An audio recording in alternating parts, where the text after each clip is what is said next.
Hello student, welcome to Daksha E-Classroom. We are going to discuss MT03. Let's start with paper 1. Question 1 में पूछा गया equivalent weight of KMnO4 in the neutral medium. ये हम लोग को consider करना है. यहाँ पे n फैक्टर निकालना है KMnO4 का इन द न्यूट्रल मीडियम. तीनों मीडियम में इसका डिस्कशन जाता है. KMnO4 का, K2CR2O7 का ये डिस्कशन हम लोग देखते हैं. तो क्वेश्चन 1 में अगर हम लोग देखें तो मैं पहले थोड़ा सा आइडिया दे देता हूं कि हम लोग का जो एन फैक्टर होता है KMnO4 का एसिडिक मीडियम, बेसिक मीडियम और न्यूट्रल मीडियम में क्या आएगा. ठीक है, तो अगर मैं एसिडिक मीडियम की बात करूं तो यहाँ पे KMnO4 जो कि +7 ऑक्सीडेशन स्टेट में है, ये कन्वर्ट होता है किसमें, Mn2+ में. यानी कि यहाँ पे जो ऑक्सीडेशन स्टेट का चेंज है वही इसका एन फैक्टर भी कहलाएगा. और जब हम लोग एन फैक्टर कंसीडर कर लेंगे तो equivalent weight will be molecular weight divide by N factor. तो यहाँ पे +7 to +2 ऑक्सीडेशन स्टेट है. किस मीडियम की बात करें हम लोग, एसिडिक मीडियम में, ये एन फैक्टर हो जाएगा 5 अगर हम लोग यहाँ पे एसिडिक मीडियम की बात करें. ठीक है, मैं यहाँ पे लिख देता हूँ एसिडिक मीडियम. ठीक है, वैसे ही अगर मैं बात करूं बेसिक मीडियम का तो हम लोग क्या देखते हैं कि KMnO4 कन्वर्ट होता है बेसिक मीडियम में K2MnO4. KMnO4 पर्पल कलर का होता है और K2MnO4 आपका ये ग्रीन कलर का कंपाउंड होता है. एक में हम लोग चार्ज ट्रांसफर की वजह से कलर देखते हैं, ऑब्टेन करते हैं, और एक ही केस में हम लोग जो है देखते हैं DD ट्रांजिशन. तो बाद में अगर डिस्कशन का पार्ट बनेगा. अभी के लिए पूछा गया कि एन फैक्टर क्या होगा, तो ये +7 ऑक्सीडेशन स्टेट से +6 ऑक्सीडेशन स्टेट में कन्वर्ट हो रहा है. यानी कि इस पर्टिकुलर रिएक्शन के लिए एन फैक्टर हो जाएगा, ये हो जाएगा 1. कब की बात होगी, ये जब हम लोग बेसिक मीडियम की बात करते हैं. ठीक है, अब हम लोगों से पूछा क्या है, इन द न्यूट्रल मीडियम. ठीक है, न्यूट्रल मीडियम में क्या देखते हैं कि KMnO4 कन्वर्ट होता है. KMnO4 न्यूट्रल मीडियम अगर हम लोगों ने लिया हुआ है तो ये कन्वर्ट होगा MnO2 में. तो यहाँ पे क्या देखने को मिलेगा कि ये +7 ऑक्सीडेशन स्टेट से +4 ऑक्सीडेशन स्टेट में कन्वर्ट हो रहा है. The differences will be n factor for the given reaction. तो यहाँ पे एन फैक्टर विल बी 3. और जो है ये कब वो केस होगा, जब हम लोग न्यूट्रल मीडियम की बात करेंगे. ठीक है, this is the basically neutral medium.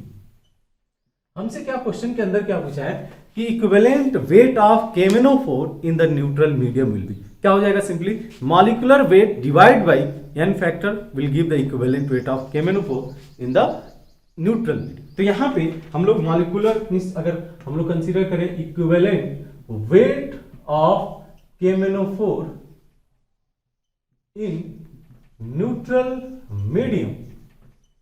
ठीक है, in neutral medium that is equal to molecular weight divided by n factor in the neutral medium. So molecular weight divided by 3 that will give the equivalent weight of KMnO4 in the neutral medium. Clear है बात. Next question number 2. यहां बोला गया है कि question number 2 के अंदर oxidation state of sulphur in the H2SO8. अब कोई इसमें क्या है कि सिंपल सा फॉर्मूला ये लगा सकता है कि सर इसको हम लोग जो है सिंपल जो वे बताएगा उससे अप्रोच करते हैं. ठीक है, आइए देखते हैं. इसमें मान लो यहाँ पे इसका +2 हो जाएगा, मींस +1 हाइड्रोजन का, और इसको मैं x कंसीडर कर लेता हूँ, -2 फॉर ऑक्सीजन. तो अगर इसको लिखा जाए तो ये आ जाएगा 2 + 2x - 16 is equal to 0 because net charge on the molecule is 0. तो यहाँ पे क्या हो जाएगा, x की वैल्यू हो जाएगी +7.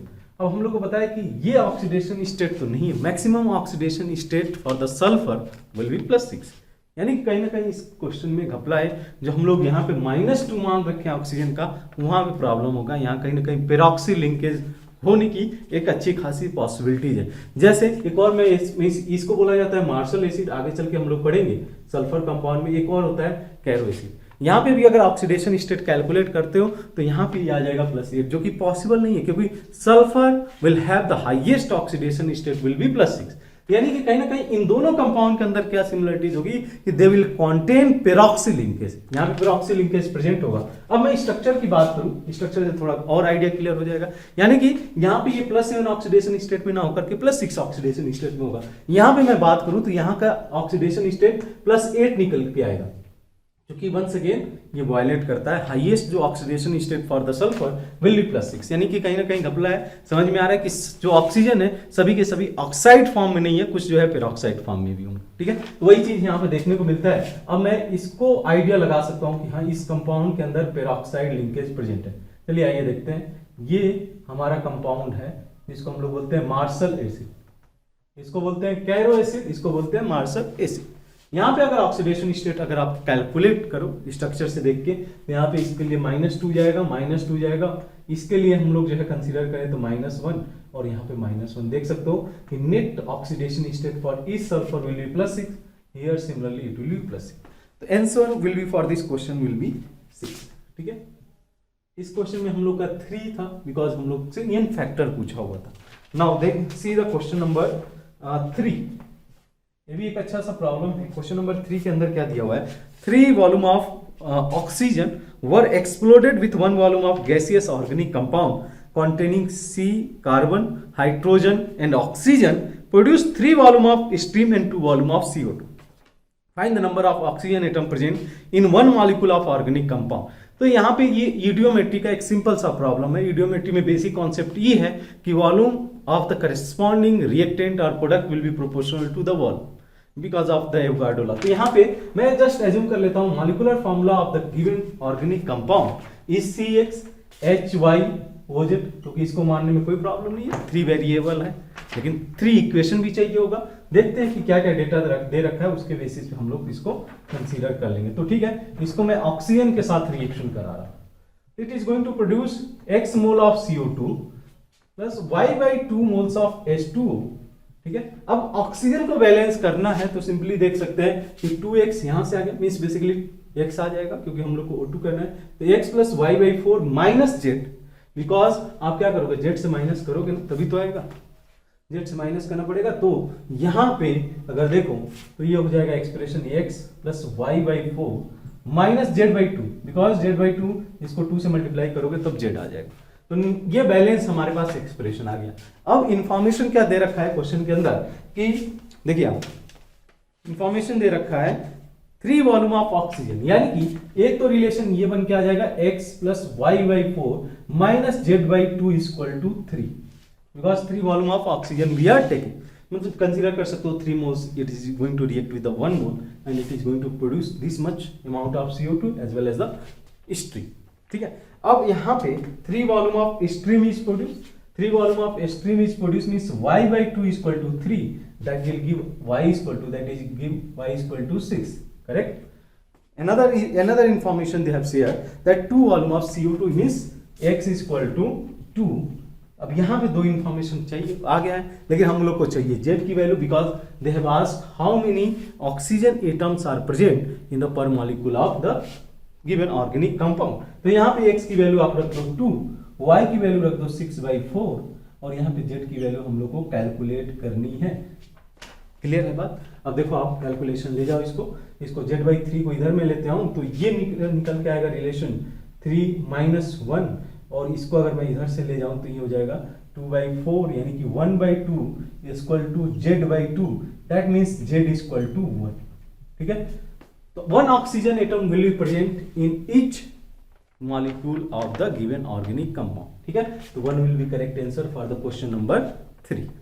नेक्स्ट देखिए in question number 4 they have mentioned out of this compound how many will be the linear cell। 1 by 1 discussion में ले जाते हैं। पहला दिया हुआ है I3 माइनस। ठीक है, first one is I3 minus. ठीक है, इसके स्ट्रक्चर की बात करें तो देखिए आप ये लीनियर शेप ही होगा और कैसे शेप होगा ये थोड़ा सा हम लोग देख लेते हैं। कई बार इसको लेकर क्वेश्चन पूछा गया है। ठीक है, this is our basically I3 minus. ये हो जाएगा स्ट्रक्चर। ओवरऑल हम लोग इस पे निगेटिव चार्ज रख सकते हैं। ठीक है, या आप चाहो तो सेंट्रल वाले पे निगेटिव चार्ज को दिखा सकते हो। ठीक है, काउंट करोगे तो टोटल 8 इलेक्ट्रॉन इसके पास में आएंगे सेंट्रल, बिकॉज इस सेंट्रल एटम के पास ऑलरेडी वैलेंस इलेक्ट्रॉन 7 है और 1 इलेक्ट्रॉन इसने गेन किया तो टोटल 8 इलेक्ट्रॉन विल बी दे। ठीक है, तो ये रहा I3 माइनस। नेक्स्ट देखो ICl2 माइनस, सेम कहानी, कोई डिफरेंसेस नहीं है। बस आपको करना क्या है कि यहाँ पे आयोडीन को हटा के जो सराउंडिंग एटम है यहाँ पे आप क्लोरीन को लगा दो और यहाँ पे लोन पेयर को एग्जैक्टली ऐसे दिखा। ठीक है, this will be linear with the sp3d hybridisation. तो ये भी लीनियर की कैटेगरी में आएगा, ये दोनों कंपाउंड लीनियर हो जाएंगे। देन BeCl2 बिल्कुल BeCl2 की बात करें तो this is going to be linear one, BeCl2 will be linear. XeF2, ठीक है, तो XeF2 की भी कहानी लगभग ऐसे ही होगी। फ्लोरीन और यहाँ पे 3 lone pair of electron. This is also going to be linear in the same. तो XeF2 will be linear one. ठीक है, XeF6 नहीं, ये linear नहीं हो सकता. XeF6 का अगर स्ट्रक्चर की बात करें तो कुछ ऐसे जाएगा, फ्लोरीन फ्लोरीन फ्लोरीन फ्लोरीन, एक लोन पेयर ऑफ इलेक्ट्रॉन इस पे रह गया है. ठीक है, ये डिस्टॉर्टेड ऑक्टाहेड्रल शेप को रखेगा. तो this is not going to be linear. Similarly BrF5 की बात करें, this is also not going to be linear. This will be also not linear. Next HC triple bond means आपका है ये ethyne, that is also linear. तो how many linear compound is there? 1 2 3 4 and 5. 5 are linear compound. Then in that case 5 will be correct answer for question number 4. ठीक है, सही है बात. Next देखिए क्वेश्चन नंबर 6 को थोड़ा सा हम लोग एनालाइज कर लेते हैं. इसमें क्या दिया हुआ है क्वेश्चन नंबर 5 में मेंशन किया गया है कि how many of the following are extensive property. Intensive क्या होता है? Intensive means independent of the amount. Amount से इंडिपेंड ना करे, अमाउंट पे डिपेंड ना करे. How many we are taking the substance, उस पे ना डिपेंड करके ये इस बात पे डिपेंड करे कि means not depend on the, means उसको हम लोग बोलते हैं इंडिपेंडेंट इंटेंसिव प्रॉपर्टी. और दूसरा होता है एक्सटेंसिव प्रॉपर्टी जो डिपेंड करता है amount of the matter. Means आप देख लो इसमें कौन कौन सा हो सकता है. Heat capacity, yes it is going to be extensive property, it is going to be extensive property. Next is entropy, yes entropy is also extensive property only, that will depend on the amount of substance we are taking. Enthalpy of phase change per mole, यहाँ पे per mole दे रखा है तो यानी कि amount is fixed. अगर per mole नहीं दिया रहता तो this quantity is also going to be extensive property, but यहाँ पे per mole mention किया है. This is not going to be extensive property, rather it is going to be intensive property independent of the mass. ठीक है. Next is volume, yes it is also extensive property. Volume is also extensive property. Next is resistance, yes resistance is also extensive property. Then specific heat capacity. The specific heat capacity is not going to be a extensive property. Heat capacity हो सकता है अपना extensive property, but specific heat capacity is going to be intensive property. ठीक है, तो यहाँ पे जो टोटल एक्सटेंसिव प्रॉपर्टी हम लोग देख सकते हैं दैट इज 4, यानी कि in that case 4 will be correct answer for question number 5. Next question number 6 देखिए क्या मेंशन किया गया है. A certain buffer solution has a equal concentration of X minus and HX. आप देख सकते हो कि एक एसिड है with its salt, acid plus with salt, that is basically acidic buffer we are going to show. Kb for the X minus, then pH of the buffer solution. हम लोग pH buffer solution का लिखते हैं pH equal to buffer solution of acidic buffer के लिए pK of log of salt by acid. ठीक है, और बेस के लिए क्या होगा? बेस के लिए सिमिलरली हो जाएगा pKb plus log of salt by base. तो यहां पे क्या मेंशन किया है कि concentration of salt and the acid is equal, amount of salt and acid is equal. तो हमको चाहिए बेसिकली ओवरऑल pK की वैल्यू. अब यहां पे Kb दे रखा है, हम लोग को पता है कि K इंटू Kb, ठीक है, K into Kb that is equal to Kw. इसकी वैल्यू हो जाएगी 10⁻⁻14, दैट इज इक्वल टू 10⁻⁻14. अब Kb दे है mention for X minus, that for the conjugate base is 10⁻10. तो K in that case will be 10⁻4. अब इस वैल्यू को आप ले जाकर रख दो, pK की वैल्यू हो जाएगी 4, log of salt by acid, salt और एसिड का कंसंट्रेशन सेम है तो pH for this buffer will be 4. तो 4 will be correct answer for the question number 6 also. ठीक है, क्वेश्चन नंबर 7 भी देखते चलते हैं. क्वेश्चन नंबर 7 के अंदर बहुत कुछ डिफिकल्टीज नहीं है. अगर आप देखो सॉल्व करो तो A2B2 is going to react and it is going to form 2AB. They mention in the chilled flask means constant volume दिया दे रखा है कि where the following equilibrium is established at equilibrium number of moles of AB is 0.3. what is the value of K equilibrium or 1/2. यहाँ पे अगर मैं consider करूँ, इनिशियली हम लोगों ने 0.2 ले रखा है, 0.2 ले रखा है, यहाँ से X डिसोसिएट होगा, यहाँ से भी X डिसोसिएट होगा, this is going to form as a 2X. अब they have mention the equilibrium concentration of AB is 0.3, यानी कि जो 2X की वैल्यू हो जाएगा ये हो जाएगा आपका 0.3. x की वैल्यू हो जाएगी यहाँ पे 0.15।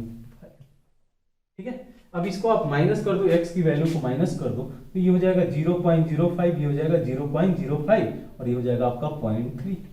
ठीक है, अब k इक्विलिब्रियम क्या होगा, आपको निकालना है k equilibrium by square root of k equilibrium. तो पहले मैं k इक्विलिब्रियम लिख देता हूं, कंसंट्रेशन ऑफ AB का स्क्वायर यानी 0.3 स्क्वायर डिवाइड बाई 0.05 इंटू 0.05, तो क्या वैल्यू दे देगा 30/5 that is equal to 6 into 6, k equilibrium is equal to 6 into 6, k square root of k equilibrium, square root of k equilibrium will be 6, यानी in that case 6 will be correct answer for question number 7। ठीक है, बात समझ में आती है, बहुत सा आसान सा प्रॉब्लम है, डिफिकल्टीज नहीं होनी चाहिए। नेक्स्ट देखिए क्वेश्चन नंबर 8। ठीक है, क्वेश्चन नंबर 8 क्या मेंशन किया है क्वेश्चन नंबर 8 के अंदर कि the number of nodes observe in the radial probability distribution curve if the wave function is psi 310। ठीक है, ये इसमें मैं एक बार मैं बता दूं कि ये वैल्यू किसको रिप्रेजेंट कर रहा है, थोड़ा सा और आइडिया आ जाएगा आपको। psi 310 ये हमारा प्रिंसिपल क्वांटम नंबर है, ये जो है ये हो गया एज़िमुथल क्वांटम नंबर और ये आपका मैग्नेटिक क्वांटम नंबर। ठीक है, जिसको हम लोग ml से रिप्रेजेंट कर सकते हैं। अब क्वेश्चन के अंदर क्या दिया हुआ है कि रेडियल प्रोबेबिलिटी डिस्ट्रीब्यूशन कर्व के अंदर कितने नंबर ऑफ नोड्स होंगे। तो हम लोग का नोड्स, जब हम लोग रेडियल नोड्स की बात करते हैं, क्योंकि radial probability distribution, radial probability function के अंदर रेडियल नोड्स होंगे।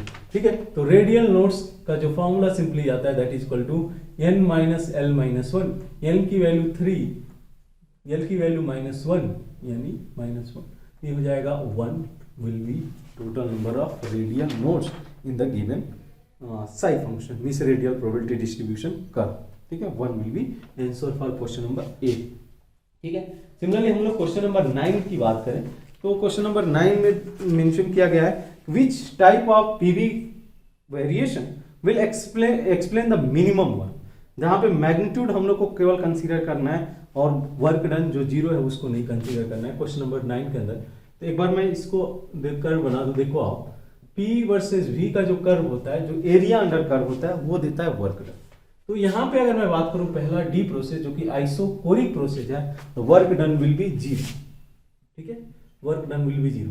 नेक्स्ट है आपका ये isochoric process, sorry isobaric process A, जिसमें वर्क डन मैक्सिमम होगा क्योंकि area under this curve will be maximum. Then आपका दे रखा है B और C। इस प्रोसेस के बारे में नहीं पता है कि कौन सा ये प्रोसेस है, आइसोथर्मल है या पॉलीट्रॉपिक प्रोसेस है, ये आइडिया नहीं है, बट इन दोनों में से कौन सा मिनिमम होगा अगर इन तीनों में से, because we are already discarding this D में हम लोग का वर्क डन 0 होगा, हम लोग को चाहिए जहां पे वर्क डन 0 ना हो। तो यहाँ पे केस बनता है A B C में से कोई एक आंसर हो सकता है। तो area under this C curve, like अगर मैग्नीट्यूड की केवल बात की गई है तब तो ये वाला हो जाएगा। अगर मैग्नीट्यूड की बात नहीं करता तो ये मल्टीपल करेक्ट क्वेश्चन हो जाता और इस केस में A और C दोनों सही हो जाते हैं, बिकॉज हो सकता था कि ये आपका इस तरीके से एक्सपेंशन हो और दूसरा हो सकता है कॉन्ट्रैक्शन। ठीक है, तो वो कंडीशन जनरेट हो सकता था, लेकिन यहाँ पे कुछ भी डायरेक्शन नहीं दे रखा है, हम लोग को केवल मैग्नीट्यूड की बात करनी है। तो area under the curve C will be minimum, means work done तो for the process in the C will be minimum work. तो यहाँ पे आंसर हम लोग का चला जाएगा, देख लीजिए आप, आंसर विल बी 4। क्लियर है बात, मींस C। नेक्स्ट देखिए क्वेश्चन नंबर 10 क्या दे रखा है क्वेश्चन नंबर 10 के अंदर, from the statement given below ionisation energy of oxygen is more than that of nitrogen.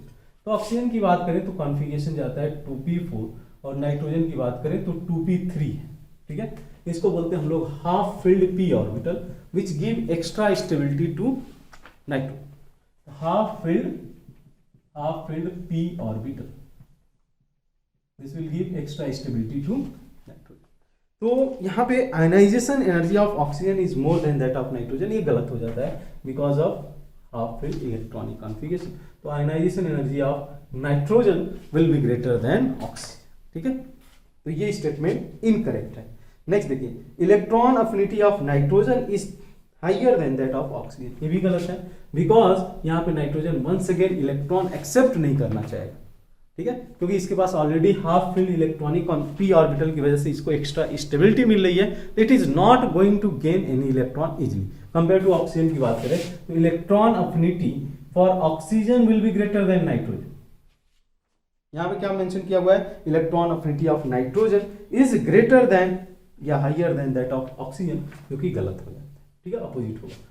तो दोनों का इनकरेक्ट हो गए। थर्ड में क्या मेंशन किया हुआ है कि electronegativity order of carbon atoms in the hydrocarbon. यहाँ पे बात करें तो यहाँ पे ये है आपका CH हाइब्रिडाइजेशन sp, ठीक है, तो इसका परसेंटेज एस कैरेक्टर ज्यादा, परसेंटेज एस कैरेक्टर ज्यादा मींस इलेक्ट्रोनिगेटिविटी उस कार्बन की ज्यादा, पहले ही डिस्कशन का पार्ट बन चुका है। नेक्स्ट है CH2 मींस इसमें 50% s character, then CH2 double bond CH2 यहाँ पे 33.3% एस कैरेक्टर, और देन दे रखा है CH3 जहाँ पे की है आपका 25% पी कैरेक्टर। तो यहाँ पे सिंपल सा आइडिया है कि जैसे ही हम लोग यहाँ से यहाँ जा रहे हैं तो यहाँ पे percentage s character is decreasing, that means electronegativity also going to decrease. तो दिस ऑर्डर इज करेक्ट, यानी कि third statement is correct. Now option 4 के अंदर बात करें कि nitrogen is as stable as CO as a both bond order of the both the species is 3 as per MOT, ठीक है। नाइट्रोजन और CO की बात करें, नो डाउट इसका जो बॉन्ड ऑर्डर होगा 3 होगा, उसके बावजूद भी हम लोग देखते हैं कि CO molecule have the extra stability compare to N2, ठीक है।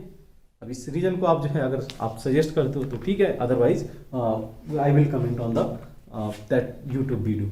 लेकिन CO की एक्स्ट्रा स्टेबिलिटी क्यों होती है, एक बार जस्ट आप ट्राई करो, आप मुझे बताओ कि CO की एक्स्ट्रा स्टेबिलिटी क्यों होगी कंपेयर टू N2। दोनों के पास में जो है बॉन्ड ऑर्डर 3 है, लेकिन इसमें स्लाइटली पोलैरिटी है जो एक्स्ट्रा स्टेबिलिटी प्रोवाइड करता है। एक बार और आप जो है थोड़ा सा रिसर्च करके आओ और देखो कि why CO is going to be more stable than N2, ठीक है। तो that statement is also incorrect. तो हमारे पास केवल और केवल बच जाता है 3 statement, means that percentage s character is going to decrease at the sparely the electronegativity will also decrease, यानी कि option 3 will be correct for question number 10। क्लियर। नेक्स्ट देखिए क्वेश्चन नंबर 11, इसके अंदर पूछा गया है कि the pair that have the same hybridisation, पहला है NOCl, ठीक है, NOCl जो सेंट्रल एटम इसमें होगा नाइट्रोजन होगा। तो अगर आप इसके स्ट्रक्चर से डायरेक्टली समझ सकते हो कि इसके पास 2 sigma bond with 1 lone pair, यानी कि स्टेरिक नंबर विल बी 3 के करस्पॉन्डिंग ये हो जाएगा हाइब्रिडाइजेशन sp2, ठीक है, sp2। नेक्स्ट है NO2 माइनस, यहाँ पे भी जो अगर देखो आप स्ट्रक्चर में कुछ ऐसे जाएगा इसका स्ट्रक्चर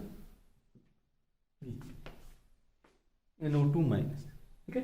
तो इसमें भी 2 बॉन्ड पेयर और 1 lone pair, steric number 3, that means hybridisation will be sp2, ठीक है, हाइब्रिडाइजेशन विल बी sp2। तो यानी कि जो ऑप्शन ये है यही करेक्ट हो जाता है, ठीक है। अदर के केसेस में चेक कर सकते हो आप SF4, ठीक है। इस केस में स्टेरिक नंबर निकालोगे तो 4 बॉन्ड पेयर और 1 लोन पेयर, यानी कि स्टेरिक नंबर विल बी 5, और इसके करस्पॉन्डिंग जो हाइब्रिडाइजेशन हो जाएगा ये हो जाएगा sp3d, ठीक है। और SO4 2 माइनस की बात करें तो यहाँ पे हाइब्रिडाइजेशन हो जाएगा sp3 because 4 will be steric number, ये हो जाएगा sp3। तो दोनों का हाइब्रिडाइजेशन सेम नहीं है। नेक्स्ट है PCl3 1 lone pair 3 bond pair, इसका हाइब्रिडाइजेशन हो जाएगा आपका sp3d, ठीक है, sorry sp3 because it have 1 lone pair and 3 bond pair. BCl3 में क्या है 3 बॉन्ड पेयर, यानी कि जो है स्टेरिक नंबर हो जाएगा 3, इसके लिए हाइब्रिडाइजेशन हो जाएगा sp2, ये भी नहीं हो सकता। देन NO3 माइनस में निकालोगे तो स्टेरिक नंबर होगा 3 और इसका हाइब्रिडाइजेशन हो जाएगा sp2।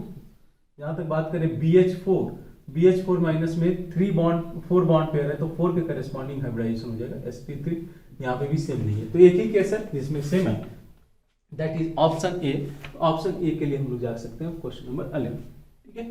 नेक्स्ट देखिए question number 12, they have mention 1 mole of non ideal gas undergoes a change क्या किया हुआ है, तो 1 ATM प्रेशर 1.5 लीटर 95 केल्विन, ये कन्वर्ट हुआ है 2 ATM 2.5 लीटर, ठीक है, और 245 केल्विन।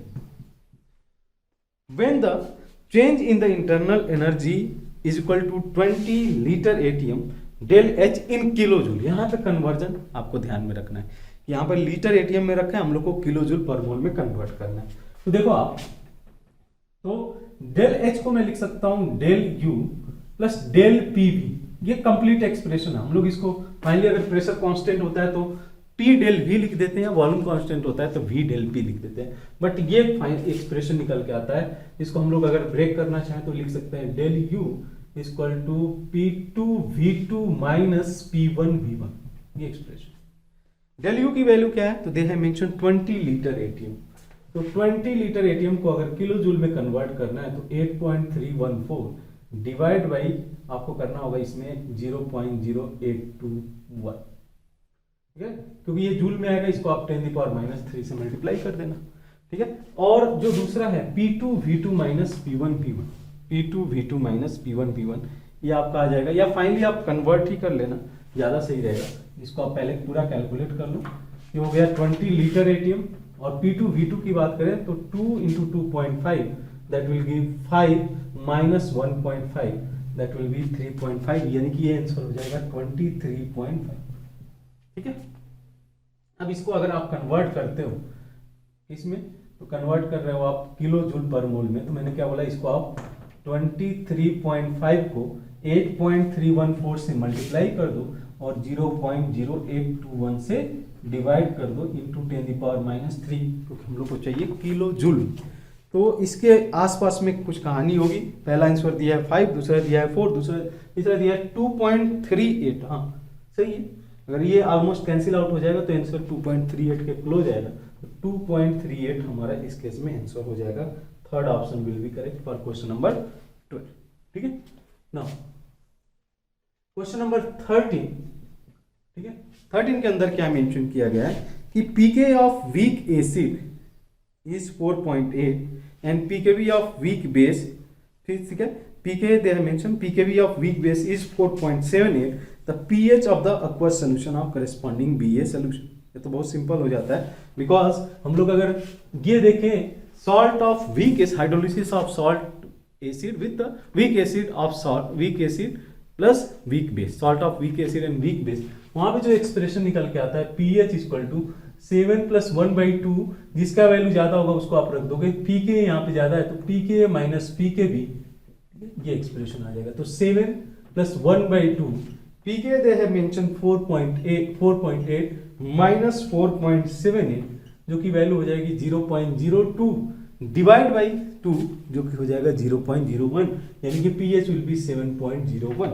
आंसर अगर आप देखो तो क्लियरली यहाँ पे आंसर हो जा रहा है थर्ड 7.01। क्लियर है बात। नाउ क्वेश्चन नंबर 14 के अंदर क्या दे रखा है, critical temperature TC they have given, critical pressure PC they have given. पूछा गया है कि the gas having the highest wonder वाल गैस कांस्टेंट विल, तो टीसी की वैल्यू हम लोग लिखते हैं 8a/27 RB, ठीक है, ये लिखा जाता है, और पीसी इक्वल टू a/27b², ये एक्सप्रेशन निकल के आता है RB²। एक बार आप देख लेना, इसको चेक कर लेना। अच्छा, दोनों को मैं डिवाइड कर दूं, TC/PC का जो रेशियो निकल के आएगा ये किसके प्रोपोर्शनल होगा, अगर एग्जैक्ट फॉर्मूला मुझे चाहिए b² के प्रोपोर्शनल है, तो अगर डिवाइड करोगे तो एक ही टर्म्स बचता है, दैट इज b, और भी कांस्टेंट आएंगे लेकिन b जो कि वेरी कर रहा है वो हम लोग को देखना है। तो पहले केस में TC/PC का जो रेशियो होगा 480 मीन्स ऑप्शन बाई ऑप्शन में कंसीडर कर लेता हूँ, ए के अंदर 480/20 दे रखा है, ठीक है, ये जो वैल्यू होगा 24 होगा। बी के केस में क्या दे रखा है, जिसका वैल्यू हाइयर, TC/PC वैल्यू जिसका हाइयर उसका बी वैल्यू भी हाइयर हो जाएगा। बी के केस में क्या दे रखा है 600/50, यहाँ पे हो जाएगा 40, ठीक है। वैसे ही सी की बात करें तो सी के अंदर दे रखा है इन्होंने 800/40, ठीक है, जो कि आपको दे देगा 20, और सिमिलरली डी की बात करें तो 336/16, यहाँ पे जो है आपको 16, 32 और 120, तो हाईएस्ट जो रेशियो आ रहा है इसी में आ रहा है, हाईएस्ट रेशियो इसी में आ रहा है, तो that option will be correct. Next question number 15 अगर आप देखो, ये भी एक आसान सा प्रॉब्लम है, क्वेश्चन नंबर 15 के अंदर भी बहुत ज़्यादा डिफिकल्ट नहीं है। क्या मेंशन किया गया है कि उन्होंने दे रखा है इन the given diagram a cylinder is divided into partition, एक सिलेंडर इन्होंने दे रखा है, ठीक है, यहाँ पे इनको मेंशन किया ए, इसको मेंशन किया बी, पार्टीशन के साथ में two gases O2 and O3 in equilibrium with each other, O2 और O3 आपस में इक्विलिब्रियम में, ऐसे इक्विलिब्रियम में होंगे, correct. The compartment B is a state of vacuum, B को वैक्यूम बना रखा है इन्होंने, वैक्यूम बना रखा है। बोला गया कि the partition P is remove, इसको हम लोग रिमूव कर रहे हैं। अगर हम लोग इसको रिमूव करें and the equilibrium is tends to be establish, which following is likely to be observe, ठीक है, which of the following is likely to observe. देखो क्या होगा कि as a partition is remove, अगर हम लोग पार्टीशन को रिमूव कर दें, मैं इसको लिख देता हूं, पार्टीशन इज रिमूव, क्या होगा, जो वॉल्यूम है that is going to increase, यानी कि pressure will be decrease, pressure will be decrease. क्या बोला है, टोटल प्रेशर, पहला ऑप्शन दे रखा है total pressure will remain same, that is incorrect, total pressure will decrease because the total volume is increase, just double हो गया। The number of moles of O3 is increase, ये कैसे idea लगाया जा सकता है कि number of moles of O3 will increase. देखो आप, प्रेशर इंक्रीज, प्रेशर डिक्रीज हुआ, किस साइड में ज्यादा डिक्रीज होगा, जिस साइड में गैसियस मॉलिक्यूल ज्यादा है, किधर ज्यादा दिख रहे हैं, O2 के साइड। तो यहाँ पे प्रेशर ज्यादा डिक्रीज होगा और इसको जब इक्विलिब्रियम रीस्टैब्लिश करना है तो ज्यादा से ज्यादा O3 मॉलिक्यूल को O2 में कन्वर्ट होना होगा, तभी तो, बिकॉज देखो ऐसे है O2 और O3 बराबर है, लेकिन जैसे ही मैंने प्रेशर डिक्रीज किया O2 में ज्यादा डिक्रीमेंट आया because this contain more number of gaseous molecule whereas O3 contain 2 days.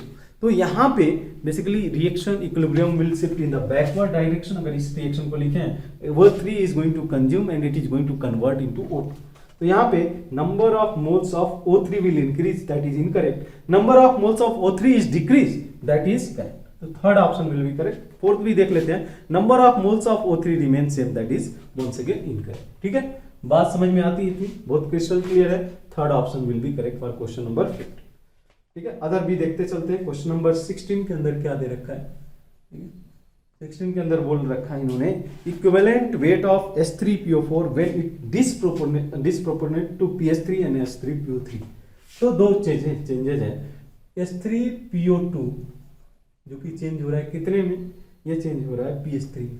ठीक है, ऑक्सीडेशन स्टेट की बात करें तो यहाँ पे इसका ऑक्सीडेशन स्टेट आ जाएगा -3 और यहाँ पे ऑक्सीडेशन स्टेट आ जाएगा इसका +1, यानी कि इसमें जो चेंज है, इसमें चेंज है 4 का, तो यहाँ पे इक्विवेलेंट वेट लिखा जा सकता है इसके करस्पॉन्डिंग m/4। ठीक है, दूसरा क्या है कि S3PO2 से कन्वर्ट हो रहा है किसमें, ये कन्वर्ट हो रहा है S3PO3। यहाँ पे ऑक्सीडेशन स्टेट की बात करें तो ये +1 ऑक्सीडेशन स्टेट है, यहाँ पे अगर ऑक्सीडेशन स्टेट निकालते हो -3, यहाँ पे +3 हो जाएगा, यानी कि यहाँ पे चेंज है 2 का, तो यहाँ पे हो जाएगा m/2, ये हो जाएगा m/2। अब दोनों को ऐड कर दो, इस आपका इक्विवेलेंट वेट निकल के आ जाएगा फॉर गिवन रिएक्शन के लिए। Equivalent weight is equal to m/4 + m/2, m/4 + m/2 that is equal to 3m/4, 3m/4, that means fourth option will be correct. Question number 17 के अंदर क्या दे रखा हुआ है, the consider the following plot of 2s orbital.